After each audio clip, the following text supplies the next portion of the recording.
Commander Jake Morrison stood at the bridge window of the Hughes Harmony, watching the alien ship approach through the darkness of space.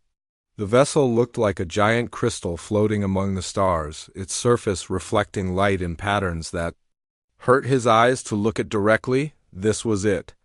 After decades of searching, humanity had finally found another intelligent species willing to talk.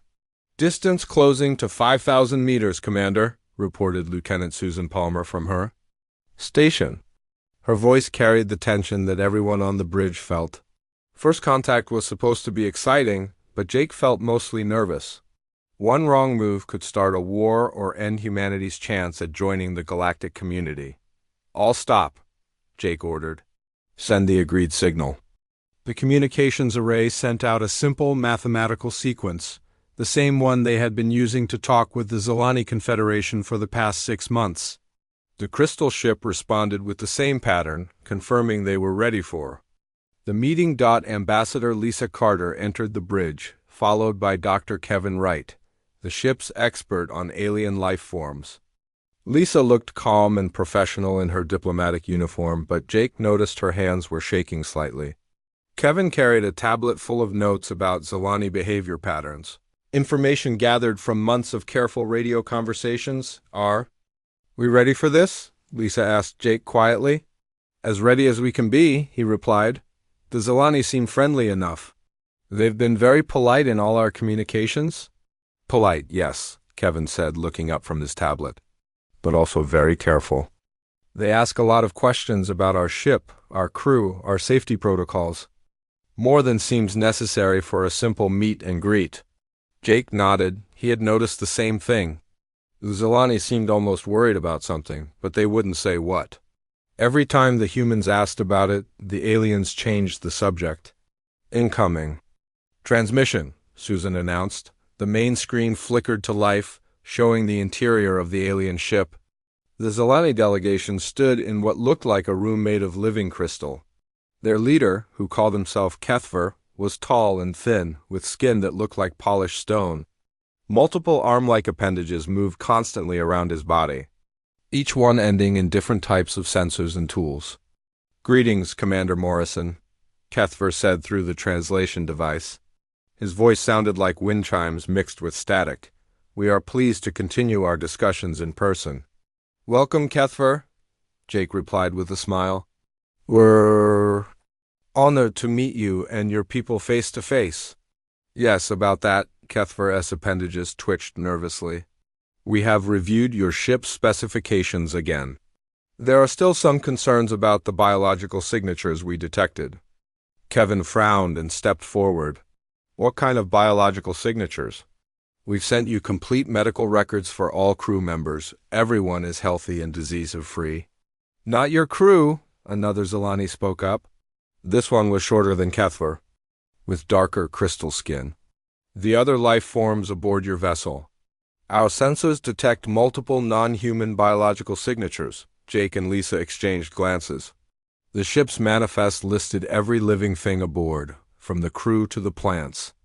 "In the hydroponics bay." "There shouldn't be any surprises. Could you be more specific?" Lisa asked diplomatically. "We want to address any concerns you might have." Kethver's appendages moved faster, a sign Kevin had learned meant the alien was agitated. "Your records show creatures with designations like Canis lupus familiaris and Felis catus. These biological signatures match known predator species patterns." "Oh," Jake said, understanding dawning. "You mean Rex and Whiskers?" "We mean the dangerous life forms you have chosen to bring to this diplomatic meeting," Kethver replied, his voice taking on a sharper tone. "Why would you transport predators? To a peaceful contact scenario?" Dr. Wright stepped closer to the screen. "I think there's been a misunderstanding. Rex and Whiskers aren't dangerous, they're pets, companions." The word pets seemed to cause a stir among the Zilani delegation. Several of them began making rapid gestures with their appendages, creating a sound like breaking glass. "Companions?" Kethver repeated slowly. "You travel with predators as companions?" "Well, yes," Jake said, confused by their reaction. "Humans have lived with dogs and cats for thousands of years. They're part of our families." The Zilani fell silent. Even through the translation device, Jake could sense their shock. Finally, Kethver spoke again. "We will need to implement additional safety protocols for our visit to your ship," he said carefully. "These predator companions must be secured." "In separate compartments, away from our delegation?" "Secured?" Lisa asked. "They don't need to be secured. They're perfectly safe." "Safe," Kethver repeated the word as if it tasted bad. "Humans consider predators to be safe." "Rex wouldn't hurt anyone," Jake protested. "He's a therapy dog. He helps crew members feel better when they're stressed or homesick." This statement seemed to disturb the Zilani even more. Their leader's appendages were now moving so fast, they were creating a low humming sound. "You use predators for psychological manipulation?" Kethver asked. No, Dr. Wright interrupted. "It's not manipulation, it's companionship. Emotional. Support. Dogs are naturally loyal and affectionate. They help humans feel less alone." "Predators that provide emotional support," Kethver said slowly. "This is difficult for us to understand." Captain Dan Miller, the ship's security chief, had been listening to the conversation with growing confusion. He stepped forward and addressed the Zilani delegation directly. "Look, I don't know what kind of dogs you have where you come from, but our dogs are nothing to be afraid of. Rex is about as dangerous as a pillow." "Actually, the pillow might be more dangerous. At least it doesn't lick your face when you're trying to sleep." Several crew members chuckled at this, but the Zilani seemed horrified by the image. "The predator makes physical contact with your faces," one of them asked. "It's how they show affection," Susan explained. "Dogs lick people they like. It's normal behavior." "Normal," Kethver repeated. "Physical contact with predators is normal for humans." Jake was starting to realize that this conversation was going nowhere good. The Zilani clearly had some kind of deep fear of Earth animals, but he couldn't understand why. Dogs and cats were harmless. Even children played with them safely. "Perhaps we should proceed with the tour of our ship," Lisa suggested diplomatically. "You can see for yourselves that our animal companions pose no threat. We will visit your ship," Kethver agreed slowly. "But we maintain our request for enhanced safety protocols. The predator companions must be contained." "Fine," Jake said, with a sigh. "We'll put Rex and Whiskers in the cargo bay during your visit. But I think you're going to feel pretty silly when you realize how harmless they are." The Zilani delegation exchanged rapid gestures among themselves before Kethver spoke again. "We will transport to your ship in 30 minutes. Please ensure all predator signatures are contained before we arrive." The communication ended, leaving the human bridge crew staring at a blank screen. "Well, that was weird," Dan said finally. "They're scared," Kevin observed, looking through his notes. "But scared of what?"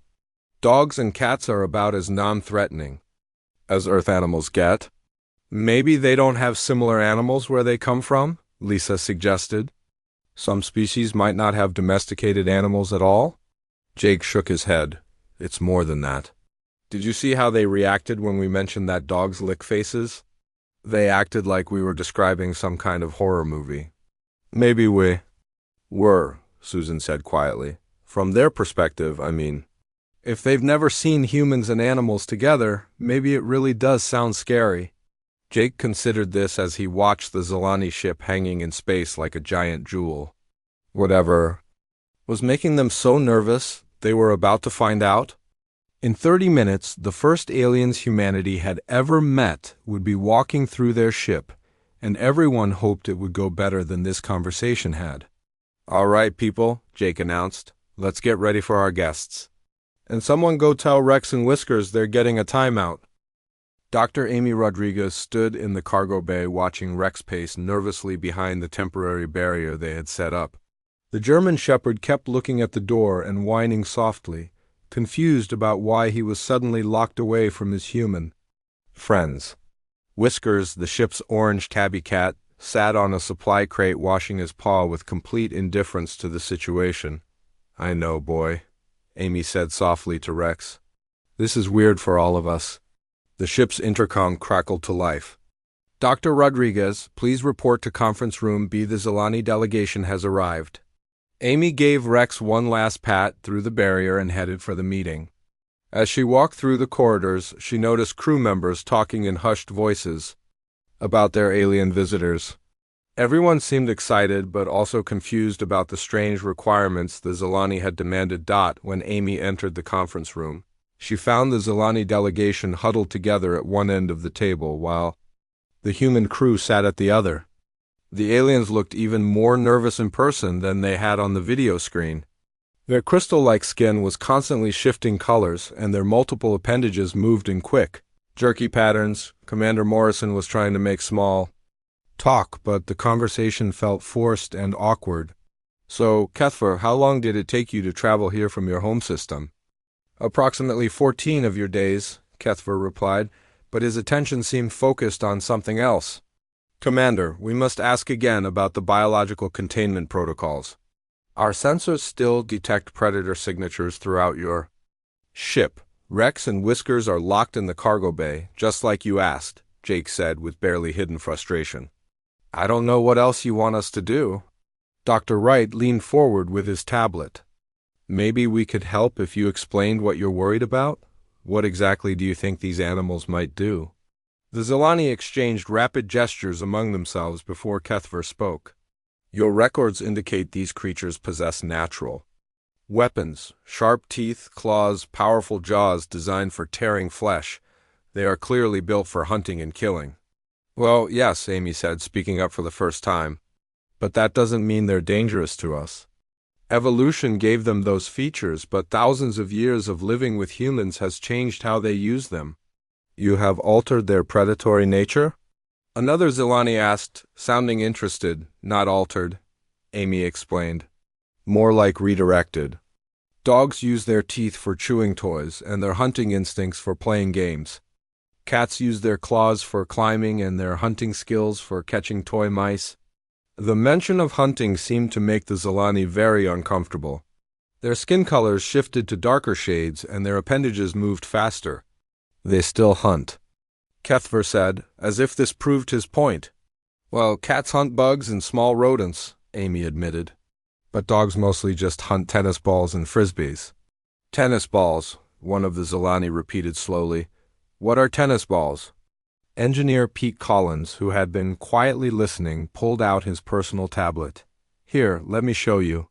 He activated a holographic display showing a video. Message from his family back on Earth.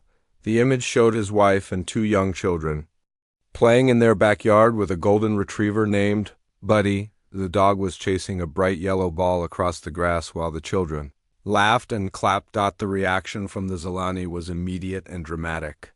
All 5 aliens jerked backwards so violently that 2 of them fell off their chairs. Their skin turned a deep red color, and they began making a high-pitched whistling sound that the translation device couldn't interpret. "Turn it off," Kethver shouted. "Turn off the display immediately." Pete quickly shut down the hologram, looking shocked. "I'm sorry, I didn't mean to upset you. It's just my family." "Your family," Kethver repeated, his voice shaking. "Your young offspring play with the Predator? Play with Buddy?" "Of course they do," Pete said, confused. "He's great with kids. He's been part of our family since before my oldest was born." The Zilani huddled together, making rapid gestures and whistling sounds. Finally, Kethver turned back to the humans. "We need to understand this," he said carefully. "You allow your young to have physical contact with predators. This is not a military training exercise or a display of dominance. This is normal family behavior. Absolutely normal," Jake confirmed. "Millions of human families have dogs and cats. They sleep in our beds, eat at our tables, play with our children. They're family members." "Family members?" Kethver repeated the words like he was trying to solve a puzzle. "Predators are family members." Dr. Wright suddenly looked like he was beginning to understand something. "Kethver, what kind of animals do your people live with? Do you have pets or companions on your world?" The question seemed to confuse the Zilani leader. "Live with animals?" "We do not live with animals. Animals are either food sources or threats to be avoided." "But surely you have some animals that are safe to be around," Lisa suggested. Small ones or herbivores? We are herbivores, Kethver said. On our world, we were prey animals. We evolved to hide from predators, not to live with them. The room fell silent as the humans began to understand. Amy felt a chill run down her spine as she realized what this meant. You're prey animals? She said slowly. Your entire species evolved as prey. Yes, Kethver confirmed, as did most of the species in our confederation. We banded together because we shared the common experience of being hunted. And you think humans are predators, Jake said, the pieces clicking together. We know humans are predators, Kethver corrected. Your teeth, your forward-facing eyes, your ability to eat meat. But what we discovered about your relationship with other predators suggests something far more disturbing. Disturbing how? Amy asked. Another Zeleni spoke up, the one with darker skin. Predators that dominate other predators are apex predators. Predators that can make other predators obey them are the most dangerous of all. You think we dominate dogs and cats? Pete asked, incredulous. The evidence is clear, Kethver said. You keep predators in your living spaces. You control their food supply. You command them to perform actions, and they obey. In your holographic display, we saw a predator return an object to human offspring on command. This level of control over another predator species indicates extreme dominance. Amy started to laugh, but stopped when she saw how serious the aliens looked. You think we're some kind of super predators because we taught dogs to play fetch? Is that not what it means? Kethver asked. No, Amy said gently. Dogs bring the ball back because they enjoy the game. They like playing with us. It makes them happy. Happy predators, Kethver said, as if the concept was impossible to grasp. Dr. Wright leaned forward eagerly. This is fascinating. Your species never developed mutualistic relationships with other animals. You never learned to cooperate with different species for mutual benefit. Mutual benefit? Kethver repeated. What benefit do these predators provide? Companionship, Jake said. Loyalty. Unconditional love. Dogs will risk their lives to protect their human families. Cats? Well, cats provide emotional support and pest control. They protect you, another Zelani said. The predators protect you.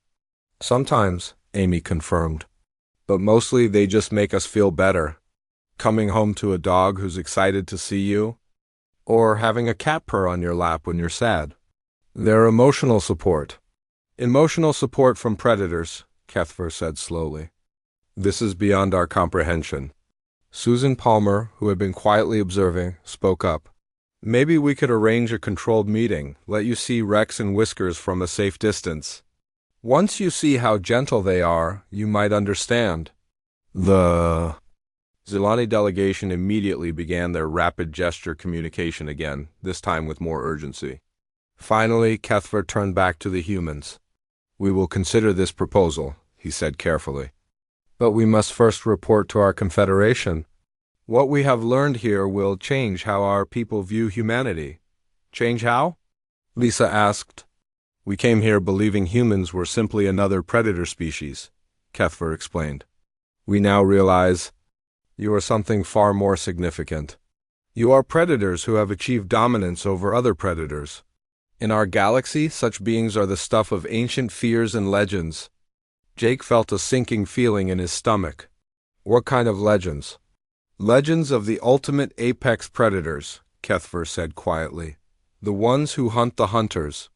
The ones who make monsters into servants. As the Zelani delegation prepared to return to their ship, Amy realized that humanity's first contact with aliens had taken a very unexpected turn. What humans saw as love and companionship, the galaxy apparently saw as evidence of their ultimate predatory dominance. Rex was still just a good dog who liked tennis balls. But to the rest of the galaxy, he might be proof that humans were the most dangerous predators in the universe. 3 hours had passed since the Zelani delegation returned to their ship for an emergency conference. Commander Morrison stood in his ready room, staring out at the alien vessel while nursing his third cup of coffee. The crystal ship had been flashing different colors for the past hour, which Dr. Wright said probably meant they were having intense discussions. The door chimed. And Ambassador Carter entered with a grim expression. Jake, we just received a message from Earth Command. Word about our situation is starting to spread through diplomatic channels. 3 other alien species have requested detailed information about our domesticated predator program. Domesticated. Predator program? Jake repeated. Is that what they're calling it? That's the nice translation, Lisa said, sitting down heavily. The Kithara delegation used a phrase that roughly translates to monster-taming death cult. Jake rubbed his temples. This is getting out of hand.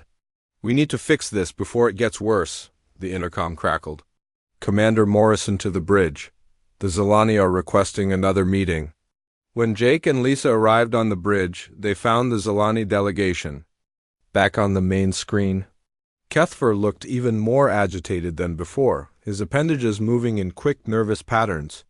Commander Morrison, Kethfer said without preamble. Our Confederation has reviewed the cultural data you provided. We have decided to request a formal demonstration of your predator domination techniques. Our what? Jake asked. The methods you use to control dangerous predators, Kethfer explained. We believe this may be advanced military technology disguised as cultural practice. Our scientists wish to understand how you achieve such complete dominance over apex predators. Dr. Wright stepped forward. Kethfer, I think you're still misunderstanding the situation. We don't dominate anything. The relationship between humans and pets is based on mutual affection and trust. Trust, Kethfer repeated. You trust predators. Of course we do, Jake said. Why wouldn't we? The Zilani delegation exchanged rapid gestures before Kethfer spoke again. We wish to observe this trust relationship directly. We request that you bring one of your predator companions to a controlled meeting environment. Jake felt his heart sink. You want us to bring Rex to meet you? If that is the designation of your primary predator companion, yes. Lisa leaned forward. Kethfer, are you sure about this? You seemed very frightened earlier. We are terrified, Kethfer admitted. But we must understand what we are dealing with. If humans can truly control apex predators, this changes everything about Galactic power structures. Jake looked at his crew. Dr. Wright was frantically taking notes about alien behavior. Captain Miller looked like he was trying not to laugh. Lieutenant Palmer was monitoring communications with an expression of barely contained panic. All right, Jake said finally. We'll arrange a meeting. But we need to set up safety protocols that work for everyone. An hour later, they had converted the ship's main conference room into what Jake hoped was a neutral meeting space. The Zilani delegation sat behind a transparent barrier on one side of the room, while the humans arranged chairs on the other side. In the middle, they had placed a simple dog bed and water bowl. Dr. Amy Rodriguez led Rex into the room on a standard leash. The German shepherd looked around curiously, his tail wagging as he saw familiar faces. He had no idea he was about to become the center of an interstellar diplomatic incident the moment Rex appeared. The Zilani delegation reacted with visible terror. Their skin shifted to dark red colors and they pressed themselves against the back wall of their protective barrier. Several of them began making high-pitched whistling sounds. It's enormous, one of them said through the translator. Look at the size of those teeth, another whispered. The muscular development suggests incredible physical power. A third added. Rex, meanwhile, was wagging his tail harder because he could sense the tension in the room and wanted to help everyone feel better. He sat down on command from Amy and looked around with bright, friendly eyes. As you can see, Amy said calmly, Rex is completely relaxed and non-threatening. He's responding to basic commands, but not because he's afraid of me. He's doing it because he wants to please his human family. Obeys without question, Kethfer observed. This level of conditioning is remarkable. It's not conditioning, Amy protested. It's training. Rex learned these behaviors because he enjoys the positive reinforcement and social interaction. Social interaction with predators, Kethfer said. As if the concept was still impossible to grasp. Engineer Collins, who had been watching quietly, spoke up. Would it help if we showed you some basic interactions? Nothing scary, just normal. Pet behavior. Before anyone could object, Collins walked over to Rex and began petting him. The dog's tail wagged faster, and he leaned into the human's touch with obvious pleasure. The Zilani delegation's terror increased. "It's making physical contact," one of them gasped. "The predator is touching the human voluntarily." "Rex likes being petted," Collins explained. "It feels good to him. Watch his body language. See how relaxed he is?" "Relaxed predators are the most dangerous," Cuthbert said. "They attack without warning." To demonstrate the opposite, Collins pulled out a tennis ball.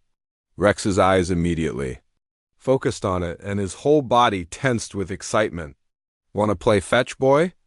Collins asked. Rex barked once and began bouncing on his front legs, his tail wagging so hard his whole back end moved with it. "The predator is agitated," Azulani said urgently. "It's preparing to attack. He's excited," Collins corrected. "He wants to play."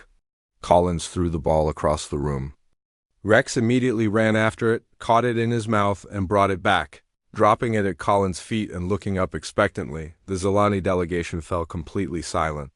Even their appendages stopped moving. "Did you observe that behavior?" Kethver asked finally. "Yes," Jake said. "Rex played fetch." "It's a game."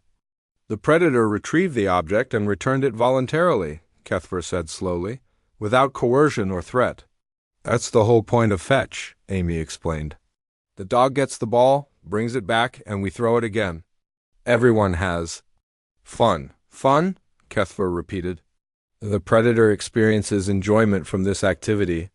"Of course he does," Collins said, throwing the ball again. Rex happily chased it and brought it back. "Look at him, he's having a great time." "This is unprecedented," another Zilani said. "A predator that experiences positive emotions from serving humans." "He's not serving us," Amy said in frustration. "He's playing with us."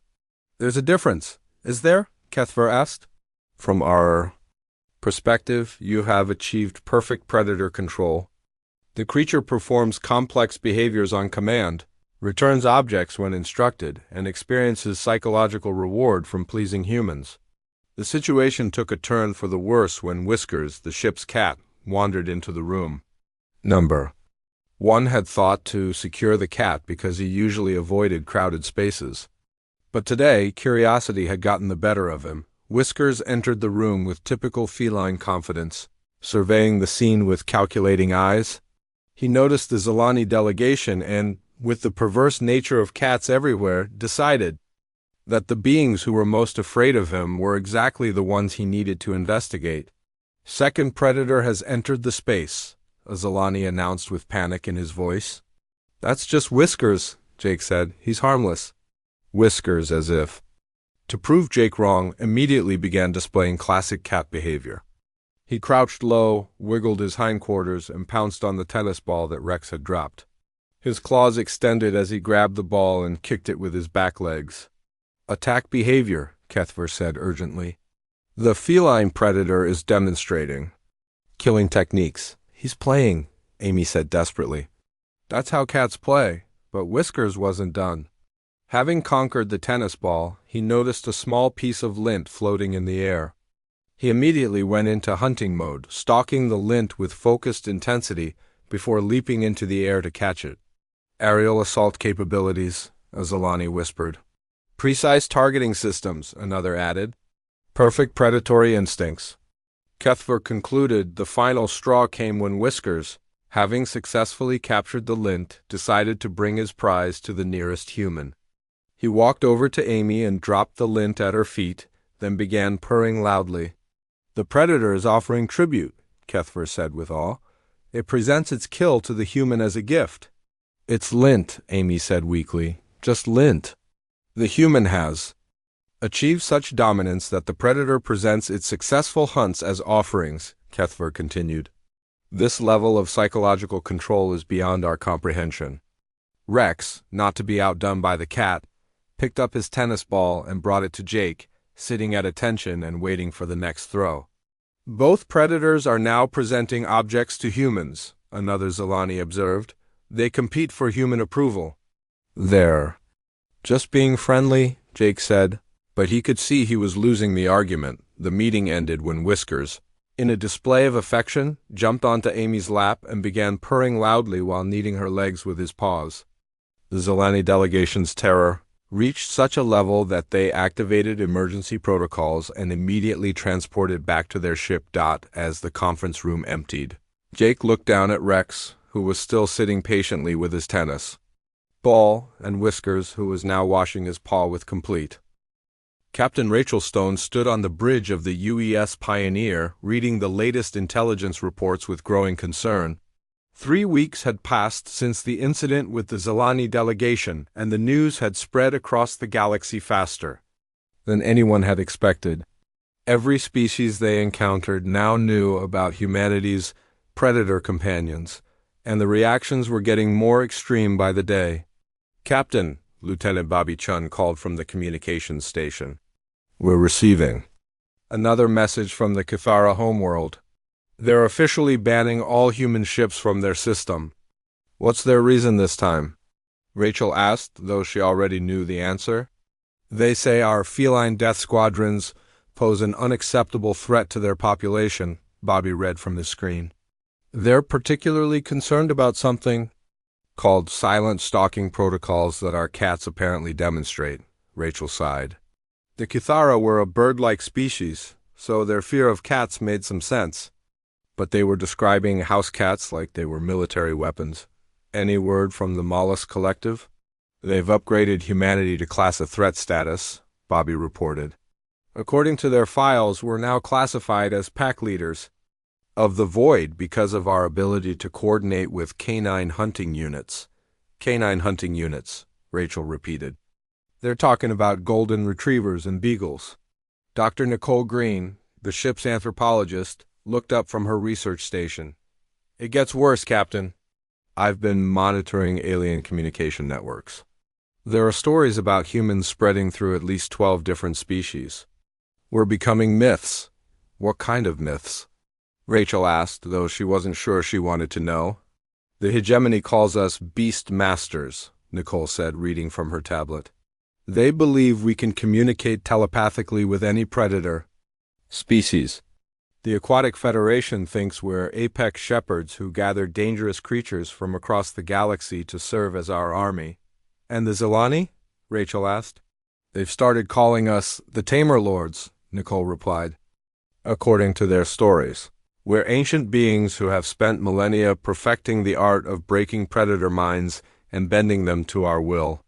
Rachel walked to the main view screen, where the image of a peaceful trading station rotated slowly against the stars.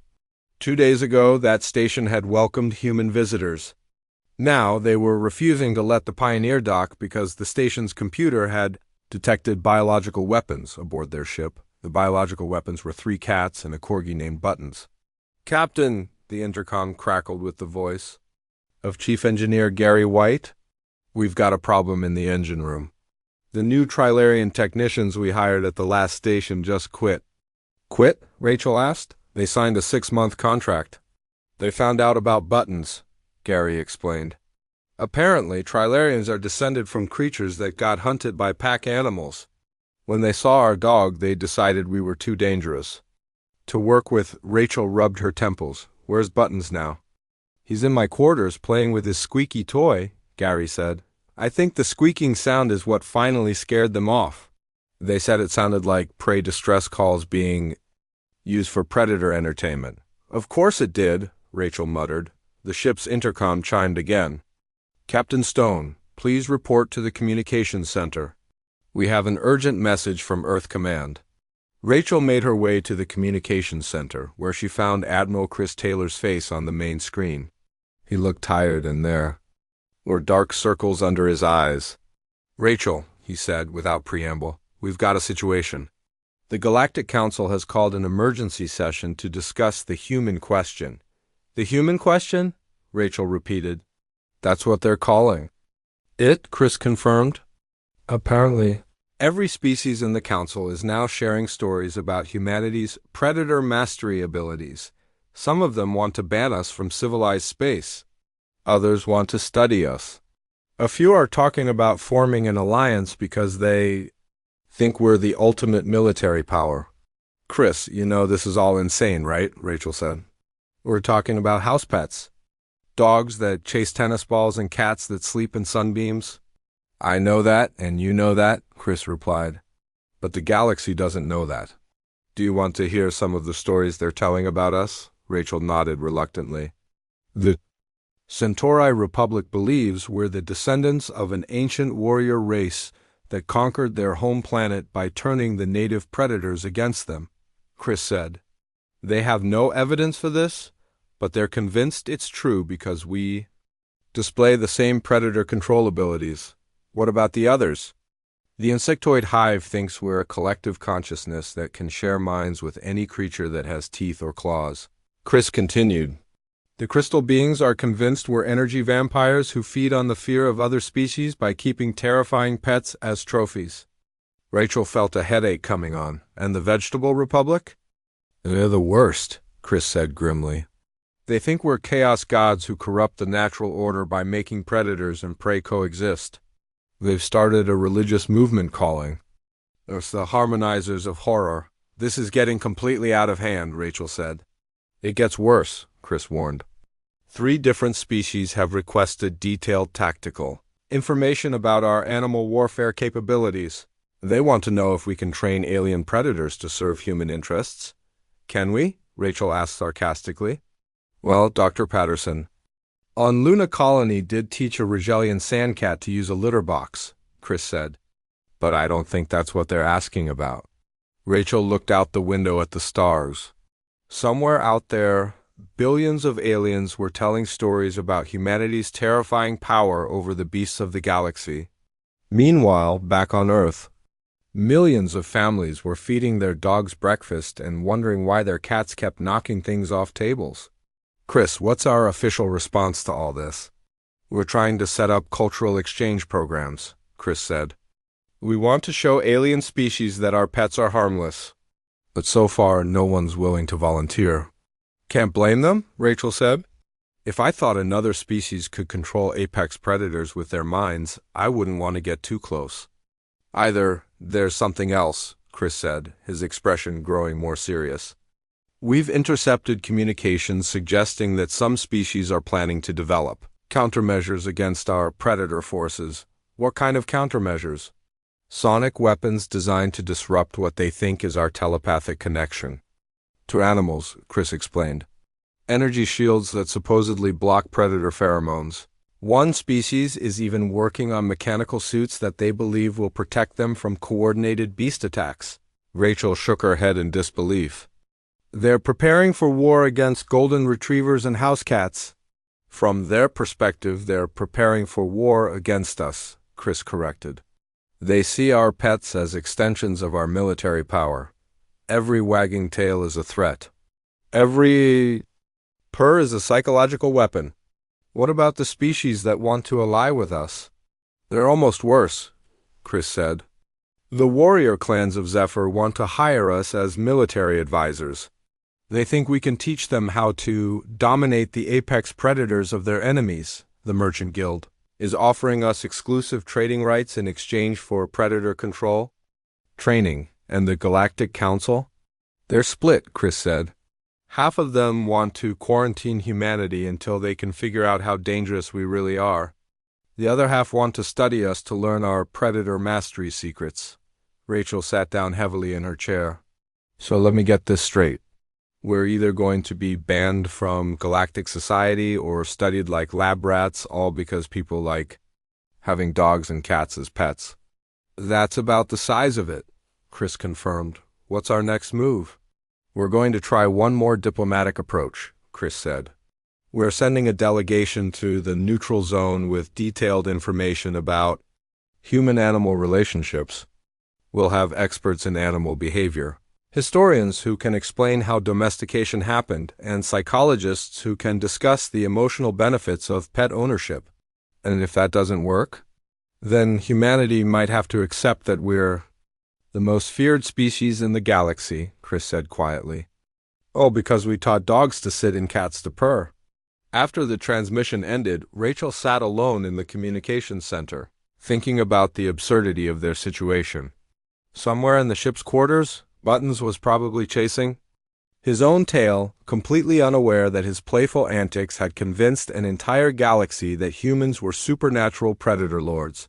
She stood up and walked to the window, looking out at the stars. Each point of light potentially represented a species that now viewed humanity as either the ultimate threat or the ultimate ally, all based on a fundamental misunderstanding of what it meant to love an animal. "Computer," she said aloud, "send a message to all department heads. We need to discuss new protocols for first contact situations involving pets." "Message sent, Captain," the computer replied. Rachel smiled grimly. She was probably the first starship captain in history who had to worry about her crew's pets starting interstellar incidents. But if that was the price of having faithful companions among the stars, she supposed humanity would learn to live with it. After all, they were just good dogs and cats doing what good dogs and cats had always done. The neutral zone station floated in the empty space between star systems, its gleaming hull reflecting the light of distant suns.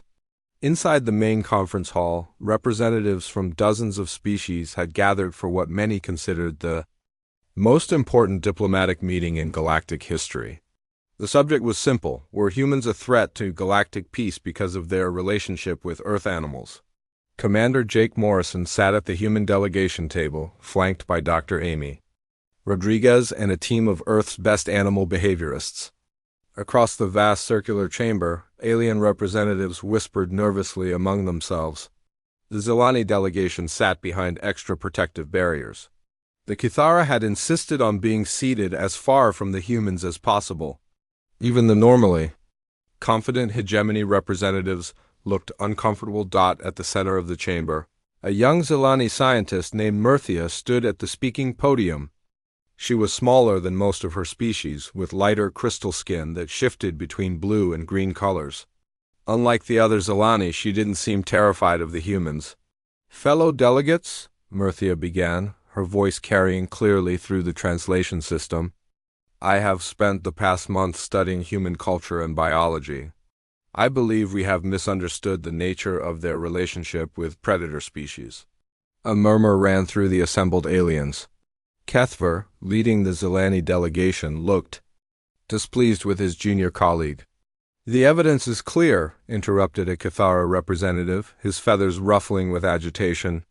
"Humans control apex predators through psychological domination.